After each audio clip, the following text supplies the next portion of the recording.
We have here a point to multi-point system.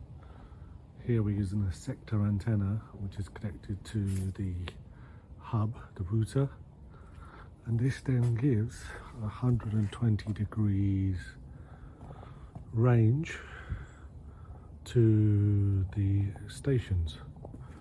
You have one station there and one station there.